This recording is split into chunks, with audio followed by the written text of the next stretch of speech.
Can I beat Pokemon Black if my chat can control my Nuzlocke? Welcome to my egglocke, where in the spirit of raising money for charity, my chat can swap out my encounters for any of their random eggs, can donate to our charity in order to get a spin on our wheel of forfeits, and just for good measure, everything is randomized.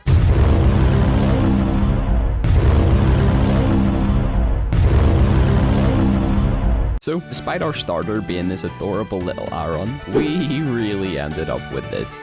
And whilst Trash was an instant fan favourite, for obvious reasons, I was less optimistic. You might be the copium I need tonight. But she would instantly be put to the test, as soon as I left the Pokemon Center, we were immediately forced into a rival fight. A fact that I had seemingly forgotten. Do we have end fight immediately? Yes, Morgan. Yes, you do. And it was instantly terrifying, as Trash's first foe was a fully evolved Hippowdon. But despite taking chip damage every turn due to Sandstorm, my only damaging move hurting me with recoil, being put to sleep multiple times, and a truckload of critical hits. Trash survived with only 3 HP to spare. And it's at this point you think the game would take pity on me, but... However, finally at the end of all this trauma, I was rewarded with Mario the Curum, which chat had given an extremely meaty moveset, but I didn't care. I had a legendary on the team, and was determined to take them out for a test drive against our next encounter, Stantler. I truly wish I was kidding when I say this, but during which Mario immediately died to a critical hit tackle. This playthrough is brutal, and this is only the start of it. And at this point, Trash wasn't even safe either, because right at the wake of Mario's death, chat donated to our charity and forced us to re-roll out our entire team.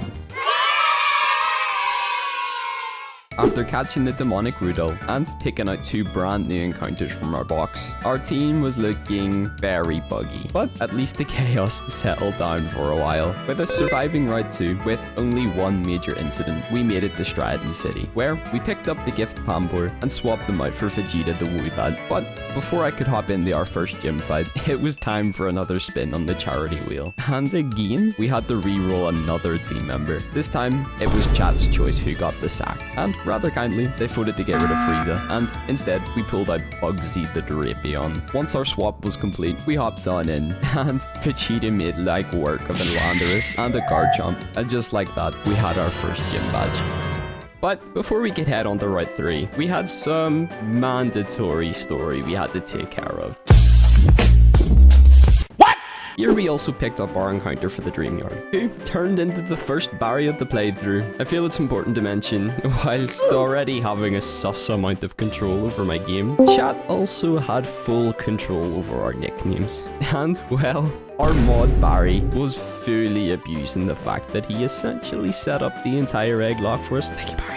And he was now hell-bent on creating a clone army of himself. This will quickly become evident later on. Moving up into Route 3, Vegeta decided she loved me enough in order to evolve, and one of the first real gods of the playthrough had been born. Aww. We then quickly dispatched of Cheerio, picked up a Pidgey who turned into Yomoshi the Arceus, beat up some overgrown sperm cells, and made our way on to Nakreen City. Thankfully, the route to the second gym was less chaotic. However, before we did get started, we picked up Ra the Chatbot from Outer Pinwheel Forest. Bugsy dealt with a Regirock, who definitely had the Majin Vegeta technique, and Chat again donated to spin the wheel, giving me the option to get someone with it. Finally then, it was time for the gym, but not before the second end fight, which again I had completely forgotten about. Thankfully though, he wasn't really all that difficult. And neither was the gym, which was easily taken care of by Vegeta and Bugsy. After taking out the trash, I had to take out more trash in the form of Team Plasma. But first, I had the encounter to get inside a Pinwheel Forest, which was swapped out for Barry Real, the freaking Kyogre. I was so unbelievably hyped to add this one to my team, as it's one of my all-time favorite legendary Pokemon. And our team was now looking pretty stacked, but as always, my happiness was short-lived. Whilst I ended day 1 1 on a high, day 2 would immediately begin with the charity wheel spin. And you can see the moment in my face whenever I realized what this meant. Oh, that is so incredibly bad. So, Barry Rail was re-rolled for Biggie Barry, the Yanma, who chat affectionately nicknamed Biggie B. This now brought our Barry total up to 3, and as such, the Barry uprising had very quickly begun. Whilst initially seeming underwhelming, Biggie B was determined to assert her dominance on the playthrough. Biggie Barry! Yo, damn. And again. So yeah, needless to say, Biggie B quickly became a fan favorite. With her help, we dispatched the Sergeant Spermies, and were quickly on our way to Castalia and Route 4 to grab our next encounter, Shenron the Sorawa. But before Gym 3, Vegeta had to deal with a mild threat, after which something happened. I'm not really sure what though. Oh, that's why my white balance is off today. Our little lamp behind us isn't turned on. I mean, sorry, I know this is an incredibly integral part of the playthrough. And again, right on cue, we had another wheel spin before the gym.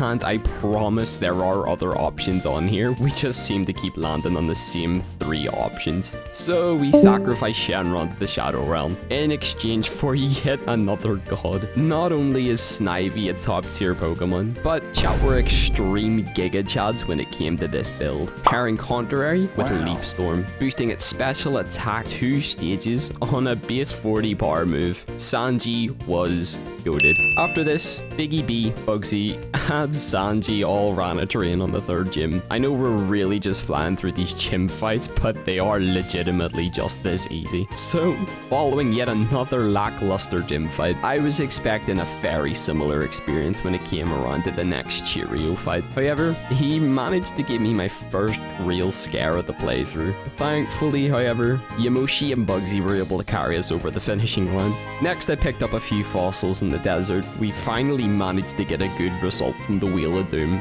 and Biggie B was just doing her thing. Oh yeah, and this happened. Hello there. Thankfully, we had Yamoshi on the team, but for another brief moment, I was quickly reminded just how much I was playing with fire. And in my overconfident mindset, I did a really dumb thing against another potential encounter. So does Fury Cutter have a high chance to critical hit? Should I not be using this move? Thankfully, I was mercifully saved from any more stupidity for now, when the plot reared its ugly head upon arriving at Nimbasa City. After Sanji committed several acts of child abuse, we were finally gifted the bike, and claimed Morgan the disgusting rodent and Potato the Tyrogue, who were immediately banished to the PC, where they would rightfully stay for the rest of the playthrough. Reminded of our scheduled date with N, we suited and booted Biggie B at her best fit and had one of the most awkward encounters in a Pokemon game. And no, I'm not talking about that Ferris wheel scene. Instead, I'm talking about one of the scariest encounters of the playthrough yet. However, despite Ant's best attempts at confusing Yamoshi, he only fueled his own demise, as the literal goat O-code the Thunderous. From there, thankfully the rest of his team was super easy. But yet again, this was just another warning shot for what was yet to come. And again, rather anticlimactically, the gym was yet another nothing burger. Not that I was complaining, mind you, after those previous scares. And so, it was on the Route 5, where Cheerio had a much more well-rounded team this time. Of course, it didn't matter, but it was at least nice to see he was trying. Chad then decided it had been too long since the wheel had made an appearance. So, with my karma, I was forced to release a current team member. And as the Barry had been uncharacteristically disappointing, they joined Frieza and the gang in the Void, which made room for Terry's return.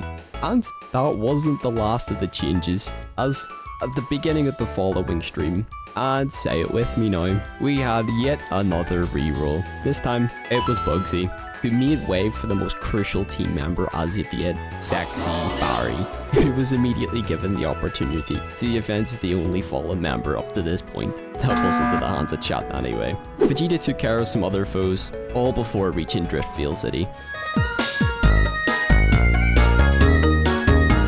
Here we hatched Bongo the Keldeo, and I almost lost Sanji yet again in a completely optional rotational battle, followed by letting Biggie B quickly handle the cold storage.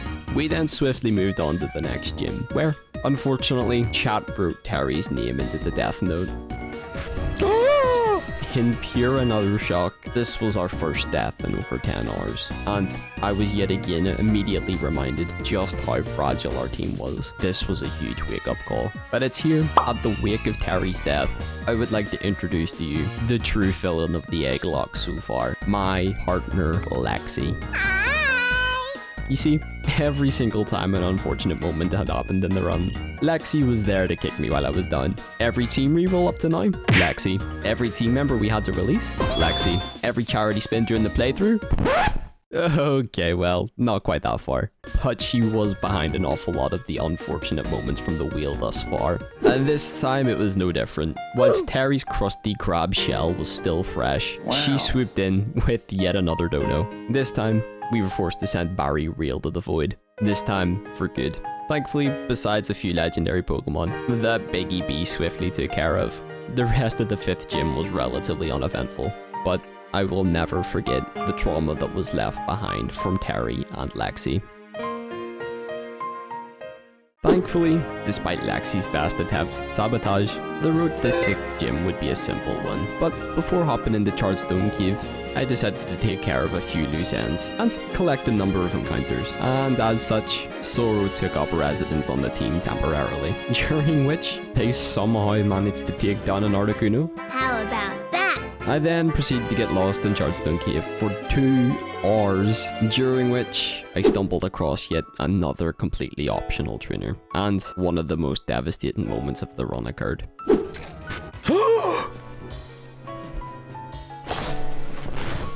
And you can see on my face just how much that one hurt. Sanji had now been with us for well over half the run, was one of my favourite team members, and was a completely avoidable death. A Pokemon that was likely to make it to Victory Road with us, was only 6 levels away from reaching its final form, was now cruelly ripped away from us, due to a completely avoidable misplay. Shortly after Sanji's death came the end fight, who, despite having a Regirock and a very strong Gardevoir, only served as a road bump after the loss of my favourite green serpent. Before I could finally challenge the gym, I had a few encounters to hatch, and as such, any % Barry. Why would you do that? Why would you do any of that? And Wiggles were born. And despite the game's best attempts at foiling our plans, You good, Chief? Hold up, guys. My completely, totally, 100% legit DS has decided to stop working. Biggie B was finally ready to reach her final form. I then sacrificed the walking felony to the Shadow Realm to get one of the coolest hatches of all time. That's actually sick. That's so good. That's so good. And whilst taking Dr. Perky out for a test run, Lexi worked her witchcraft again and ripped my beloved Titan away from me. I was naturally thrilled. 07 Dr. Perky. He's not dead. Yeah, he's not dead. He's not dead. He's not dead. It just means we can't use him for the gym. But at least Rowlet would only temporarily be on the team, as we were right before the next gym leader. Thankfully, her team was just as underwhelming as always, and Dr. Perky was immediately reinstated. But before Reversal Mountain, we did have a Cheerio fight, but at this point, you know how that went. Usually Reversal Mountain is one of the most boring parts of Unova. However, I conveniently had my game set to winter, and we basically had the walk through walls glitch on, ultimately bringing us to Icarus City.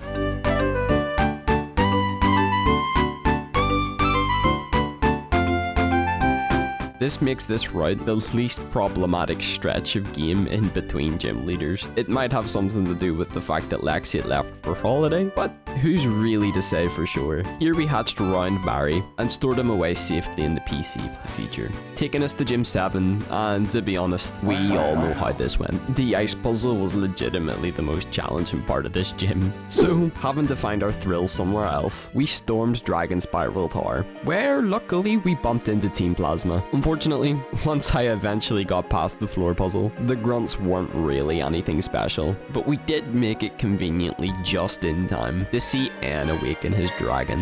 Do the roar. But the boys just ran away as quickly as they appeared, and we wouldn't face much of a challenge in receiving the Lightstone either, through Route 8 and along our journey onto Opelucid City. Here, for the first time in the run, we had a legitimately scary gym fight. A freaking Ho-Oh, dude. Oh my goodness. Also, that is actually terrifying. Oh my freaking goodness. Oh, boys. Do we Perky? Dude. Brave Bird only has 5 PP, right?